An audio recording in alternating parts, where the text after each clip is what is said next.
کے سامنے آ گئی، اس نے اس پر بھی کلک کیا، اس کے بعد تیسری آ گئی، اس نے اس پر بھی کلک کیا، اور پوری رات دیکھنے میں گزار دی، واہیات فلمیں دیکھنے میں گزار دی۔ میرے بھائیو کہاں گئی حیا؟ اللہ کے نبی صلی اللہ علیہ وسلم کی ایک بڑی عجیب حدیث میں آپ کو سنانے والا ہوں۔ اللہ کے نبی صلی اللہ علیہ وسلم فرماتے ہیں قیامت کے روز کچھ ایسے لوگ آئیں گے، ان کی نیکیاں اتنی زیادہ ہوں گی جتنا بڑا تہامہ پہاڑ، عرب کے اندر بہت بڑا پہاڑ ہے، اس پہاڑ کا نام ہے تہامہ پہاڑ۔ تہامہ پہاڑ کے برابر نیکی لے کر کے آئیں گے، لیکن اللہ تعالیٰ ان کی نیکیوں کو فَجَعَلْنَاهُ هَبَاءً مَنْثُورًا، اللہ تعالیٰ ہوا میں اڑا دے گا۔ آپ یہ مٹی لیجیے اپنے ہاتھ میں اور ایسے کر کے اڑائیے، کیا کہاں مٹی گئی آپ کو کچھ پتہ نہیں چلے گا۔ اللہ تعالیٰ ان کی نیکیوں کو ہوا میں اڑا دے گا، ہوا منصورہ کر دے گا۔ صحابی کہتے ہیں اے اللہ کے نبی وہ کون لوگ ہوں گے جن کی نیکیاں تو بہت زیادہ ہوں گی لیکن قیامت کے دن کسی کام نہیں آ پائیں گی؟ اللہ کے نبی نے فرمایا یہ وہ لوگ ہوں گے جو تنہائی میں گناہ سے نہیں بچ پاتے ہوں گے، جو تنہائی میں گناہوں کے کاموں سے محفوظ نہیں رہ پاتے ہوں گے۔ میرے بھائیوں، آج مسلمان نوجوان تنہائی میں گناہ کر رہا ہے، ارے سب کے سامنے گناہوں سے بچنا یہ کمال نہیں ہے، تنہائی میں گناہوں سے بچنا یہ کمال ہے۔ سب کے سامنے گناہ نہ کرنا یہ کوئی بڑی بات نہیں، جب کوئی نہ دیکھ رہا ہو اس موقع پر گناہ سے بچنا یہ بڑی بات ہے۔ میرے نوجوانوں اپنے اندر حیا پیدا کرو، اسی لیے ہماری شریعت کہتی ہے وَلَا تَقْرَبُوا الزِّنَا إِنَّهُ كَانَ فَاحِشَةً وَسَاءَ سَبِيلًا، آئے لوگ زنا کے قریب نہ جاؤ۔ اللہ تعالیٰ نے یہ نہیں کہا کہ زنا نہ کرو، یہ نہیں کہا کہ زنا نہ کرو، اللہ تعالیٰ یہ بھی کہہ سکتا تھا زنا نہ کرو، لیکن اللہ نے فرمایا قریب نہ جاؤ۔ کیوں؟ کیونکہ یہ زنا کی سڑک، زنا کے قریب نہ جاؤ، کیونکہ یہ زنا کی سڑک تمہاری ماں تک چلی جائے گی، تمہاری بہن تک چلی جائے گی، تمہاری بیٹی تک چلی جائے گی۔ آج 60 سال کی بوڑھی عورتوں کے ساتھ بلاత్కాر ہو رہا ہے، زنا ہو رہا ہے، لیٹرین کرنے کھیتوں میں گئی 60-70 سال کی عورت کا بلاత్కాر ہو رہا ہے۔ کیا کبھی یہ تصور کیا جا سکتا تھا، سوچا جا سکتا تھا کہ 5 سال کی بچیوں کا بلاత్కాر آج ہو رہا ہے؟ میرے بھائی اسی لیے ہمارے دین نے کہا کہ زنا کے قریب نہ جائیں، اور جتنی خطرناک سزا اسلام نے دی ہے کسی اور دھرم نے نہیں، کسی اور مذہب نے نہیں دی ہے۔ کیا سزا ہے؟ فرمایا الزانیۃ والزانی فاجلدوا کل واحد منہما 100 جلدہ، زنا کرنے والی لڑکی اور زنا کرنے والے لڑکے کو 100 کوڑے لگائے جائیں۔ ایک لڑکی غیر شادی شدہ ہے، زنا کر لے 100 کوڑے لگائے جائیں، ایک لڑکا غیر شادی شدہ ہے، زنا کر لے اس کو 100 کوڑے لگائے جائیں، اور 1 سال کے لیے لڑکے کو نکال دیا جائے گا، گاؤں سے باہر کر دیا جائے گا۔ غیر شادی شدہ زانی اور زانیہ کی سزا ہے۔ اور میں آپ کو نکتہ بتاؤں، پوائنٹ بتاؤں، پوائنٹ یہ ہے کہ جب آپ یہ آیت پڑھیں گے زانیۃ والزانی، پہلے زانیہ کا لفظ ہے، عورت کا لفظ ہے۔ جانتے ہو کیوں؟ کیونکہ زنا کی دعوت عورت کی طرف، مرد کی طرف سے، مرد زنا کرنا چاہتا ہے لیکن زنا کی دعوت عورت کی طرف سے ہوتی ہے۔ آپ کہیں گے وہ کیسے؟ عورت کی طرف سے کیسے ہوتی ہے؟ میں آپ کو مثال دیتا ہوں، آپ ابھی جائیے، یہاں مٹھائی بک رہی ہے، رسگلہ بک رہا ہے، جلیبی بک رہی ہے، جلیبی کے اندر چاشنی ہوتی ہے، شیرہ ہوتا ہے، آپ نے شیرہ لیا، شیرہ دیوار پہ لگا دیا، جب آپ نے شیرہ دیوار پر لگایا تو وہاں مکھی آ کر کے بیٹھ گئی، مکھی آئی، چھپکلی نے مکھی کو دیکھا تو چھپکلی مکھی کا شکار کرنے کے لیے چلی گئی، اور جب بلی نے چھپکلی دیکھی تو بلی بھی آ گئی، اور جب بلی کو کتے نے دیکھا تو کتا بھی آ گیا۔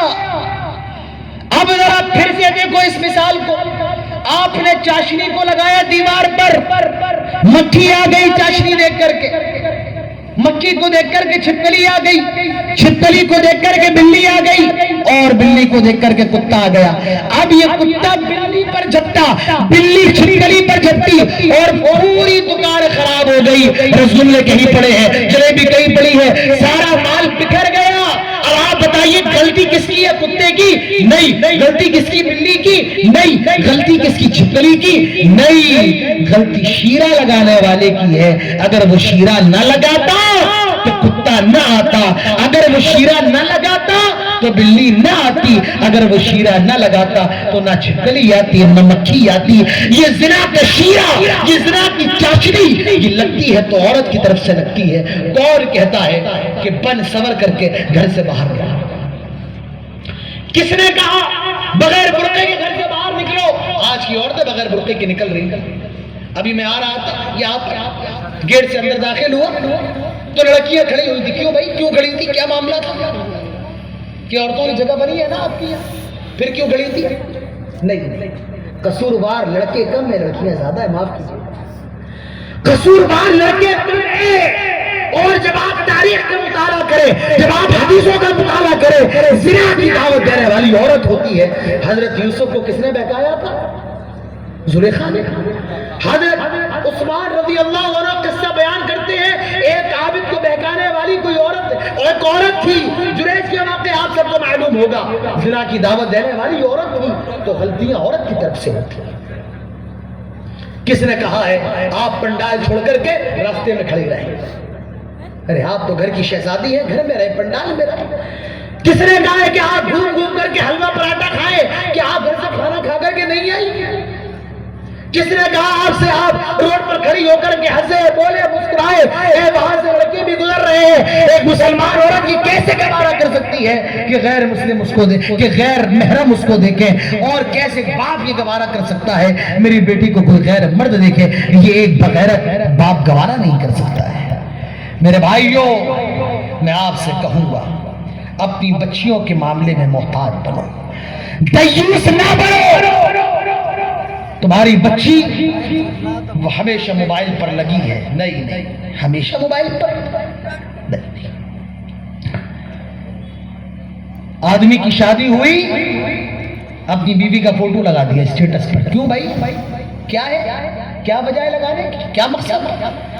اچھا کچھ لوگ تو انٹرنیشنل شریف ہے۔ کیسے شریف ہے؟ وہ پورا فوٹو نہیں لگاتے، انہوں نے فوٹو لگایا اور بیچ میں ایک ایموجی لگا دیتے ہیں۔ بیوی کا فوٹو چھپ گیا، فیس چھپ گیا، اب اس کے ہاتھ دکھ رہے ہیں اور پاؤں دکھ رہے ہیں۔ کیا بھائی دکھانا تو پورا ہی دکھا دو اچھے طریقے سے، معذرت کے ساتھ۔ یاد رکھیے جس طریقے سے لڑکی کا چہرہ دیکھنا حرام ہے، اسی طریقے سے لڑکی کے ہاتھ دیکھنا بھی حرام ہے، اسی طریقے سے لڑکی کا پاؤں دیکھنا بھی حرام ہے، لڑکی کے بال دیکھنا بھی حرام ہے، لڑکی کے پاؤں کی انگلیاں دیکھنا بھی حرام ہے۔ اگر آپ نے اپنی بیوی کے چہرے پر ایموجی لگا دیا تو اس کا مطلب یہ نہیں ہے کہ اس کے پیر کوئی دیکھ سکتا ہے، اس کے جسم کا اتار چڑھاؤ کوئی دیکھ سکتا ہے۔ میرے بھائیو، بغیرت نہ بنو، دیوس نہ بنو، غیرت مند بنو۔ اپنی بیویوں کے معاملے میں غیرت مند بنو، اپنی بچیوں کے معاملے میں بھی۔ تو اسلام نے زنا کی کتنی خطرناک سزا دی ہے، کہا کہ 100 کوڑے لگاؤ، اور جو شادی شدہ زنا کر لے، اگر کوئی عورت ہے شادی شدہ ہے زنا کر لیا تو اس کو زمین میں گاڑ کر تب تک پتھر مارو جب تک کہ مر نہ جائے۔ اسلام نے اتنی خطرناک سزا کیوں دی ہے؟ وہ اس لیے دی ہے جب یہ شادی شدہ ہے، اس کا شوہر موجود ہے، کیا ضرورت ہے اس کو زنا کرنے کی؟ نہیں، اب معافی گنجائش نہیں ہے۔ اس کی بیوی ہے، اس نے زنا کیوں کیا؟ اس کو بھی قتل کیا جائے پتھروں سے مار مار کر کے۔ شادی شدہ ہونے کے بعد اگر کوئی زنا کرے پھر اس کو دنیا کے اندر رہنے کا کوئی ادھیکار نہیں ہے، اس کو اسلام کی نظر میں دنیا کے اندر رہنے کا کوئی حق نہیں۔ تو اگر اخلاق والے بننا ہے، حیا والے بنو، اپنی نگاہوں کی حفاظت کرو، راستے میں چلو تب بھی نگاہوں کی حفاظت کرنا ہے، اور جب موبائل کا استعمال کر رہے ہو، موبائل کو اسکرول کرو تب بھی نگاہوں کی حفاظت کرنا ہے۔ اگر کوئی گندی چیز آئی فوراً اس کو ہٹا دو، اگر کوئی گندی ویڈیو آپ کی نظروں سے گزری فوراً اس کو ہٹا دو۔ ہمیں یہاں بھی اپنی نگاہوں کی حفاظت کرنا ہے۔ تو میرے بھائیو، میرا جو موضوع تھا ایک مسلمان کے اخلاق کیسے ہوں، تو باتیں تو بہت ہیں۔ اس موضوع پر میرا خیال ہے 2 اور 3 گھنٹے بھی کافی نہیں ہیں۔ 4-5 گھنٹے بھی اس موضوع کے لیے کم ہیں، لیکن میں اپنی بات کو یہیں پر ختم کرتا ہوں۔ 1:30 بھی بج چکا ہے، رات کافی ہو چکی ہے، اور مجھے جو وقت دیا گیا تھا 1.5 گھنٹے کا وہ بھی تقریباً پورا ہونے والا ہے۔ اللہ تعالیٰ سے دعا کرے اللہ تعالیٰ ہم سب کو اخلاق مند بننے کی توفیق نصیب فرمائے۔ اور میرا جو سوال تھا آج کے موضوع کا کہ ہمارے اخلاق کیسے ہو، تو بڑا آسان جواب ہے، ہمارے اخلاق محمد رسول اللہ صلی اللہ علیہ وسلم کے جیسے ہوں۔ اللہ تعالی ہم سب کو نبی اکرم صلی اللہ علیہ وسلم کے احکامات کے مطابق اپنی زندگی گزارنے کی توفیق نصیب فرمائے۔ ایک سوال آیا ہے،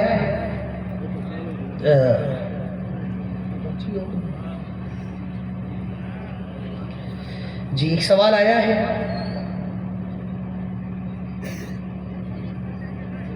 محمد فاروق سوال کرتے ہیں کہ میں اپنی پتنی کا دین مہر ادا نہیں کر پایا اور میرا 2-4 بچہ ہے تو کیا ہوگا؟ یاد رکھیے اگر آپ نے اپنی بیوی کا حق مہر ادا، یاد رکھیے کہ نکاح کی شرائط میں سے ایک شرط مہر کا ادا کرنا، اور یہ ضروری ہے شوہر پر، لیکن آپ نے ابھی تک ادا نہیں کیا، آپ کے بچے بھی ہو گئے ہیں، تو آپ کو چاہیے کہ جلد سے جلد آپ اپنی بیوی کا مہر ادا کر دیں۔ اگر آپ کی بیوی معاف کر دے تو اچھی بات ہے، کوئی مسئلہ نہیں ہے، اس نے معاف کر دیا تو کوئی مسئلہ نہیں، لیکن اگر اس نے معاف نہیں کیا ہے تو آپ جتنی جلدی ہو سکے ادا کر دیں۔ اگر آپ قرض لے کر کے بھی کر سکتے ہیں تو قرض لے کر کے بھی ادا کریں، لیکن یہ آپ کی بیوی کا حق ہے تو اس کی ادائیگی جلد سے جلد کر دیں۔ محمد فاروق سوال کرتے ہیں، میں اپنا ماتا پتا کو کھانا پینا نہیں دیتا ہوں، کیا یہ جائز ہے؟ حرام ہے۔ کیا ہے یہ؟ حرام ہے۔ اللہ تعالیٰ سورۃ بنی اسرائیل میں فرماتا ہے وَقَضَى رَبُّكَ أَلَّا تَعْبُدُوا إِلَّا إِيَّاهُ وَبِالْوَالِدَيْنِ إِحْسَانًا إِمَّا يَبْلُغَنَّ عِندَكَ الْكِبَرَ أَحَدُهُمَا أَوْ كِلَاهُمَا فَلَا تَقُل لَّهُمَا أُفٍّ وَلَا تَنْهَرْهُمَا وَقُل لَّهُمَا قَوْلًا كَرِيمًا۔ جب تمہارے ماں باپ میں سے کوئی دونوں یا ایک بوڑھے ہو جائے تمہارے پاس، کس کے پاس؟ تمہارے پاس، اس سے علماء نے استدلال کیا ہے کہ ماں باپ کو رکھنا یہ اولاد کی ذمہ داری ہے، ماں باپ کے کھانے پینے کا انتظام یہ اولاد کی ذمہ داری ہے، ماں باپ کی دوا کا انتظام یہ اولاد کی ذمہ داری ہے۔ تو یاد رکھیے ماتا پتا کے کھانے پینے کا انتظام یہ اولاد پر واجب ہے، ضروری ہے۔ ایک صحابی اللہ کے نبی کے پاس آئے کہ اللہ کے نبی میرا بیٹا مجھے میرا خرچہ نہیں دیتا ہے، کیا میں اس کے مال سے کچھ نکال سکتا ہوں کہ جائز ہے؟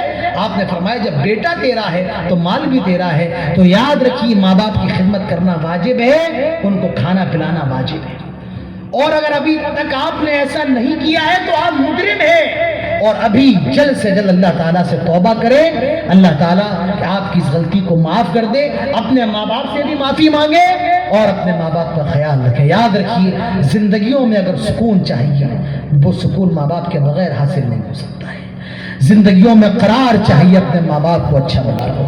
اللہ کے نبی صلی اللہ علیہ وسلم فرماتے جو آدمی یہ چاہتا ہے اللہ تعالیٰ اس کی عمر کو لمبا کر دے، اس کے مال میں عزت، اس کے مال میں برکت دے، تو اس کو چاہیے کہ اپنے ماں باپ کی خیر خواہی کرے۔ اللہ کے نبی فرماتے ہیں رضا رب فی رضا الوالدین، ماں باپ کی رضا میں اللہ کی رضا ہے اور ماں باپ کی ناراضگی میں اللہ کی ناراضگی ہے، تو اپنے ماں باپ کو راضی رکھو۔ ماں باپ اگر ناخوش ہے تو اللہ تعالیٰ بھی ناخوش ہوگا، تو ماں باپ کا خیال کرنا واجب ہے، ماں باپ کو کھلانا پلانا واجب ہے، اور اگر ابھی تک آپ نے ایسا نہیں کیا ہے تو آپ بہت بڑے مجرم ہیں۔ اگر آپ بغیر توبہ کے مر گئے تو اللہ کی یہاں آپ کا معاملہ اچھا ہونے والا نہیں ہے۔ آپ جلد سے جلد توبہ کریں، اپنے ماں باپ کا خیال رکھیں، اللہ تعالیٰ ہم سب کو ماں باپ کی خدمت کرنے کی توفیق عطا فرمائے۔ اللہ تعالیٰ سے دعا کریں اللہ تعالیٰ جو بھی باتیں ہوئی ہیں ہم سب کو سننے کے ساتھ عمل کی توفیق نصیب فرما، جب تک زندہ رہے توحید پر اور جب ہمارا خاتمہ ہو تو ایمان پر، آمین۔ اقول قولی ھذا واستغفر اللہ لی ولکم ولسائر المسلمین وما توفیقی الا باللہ۔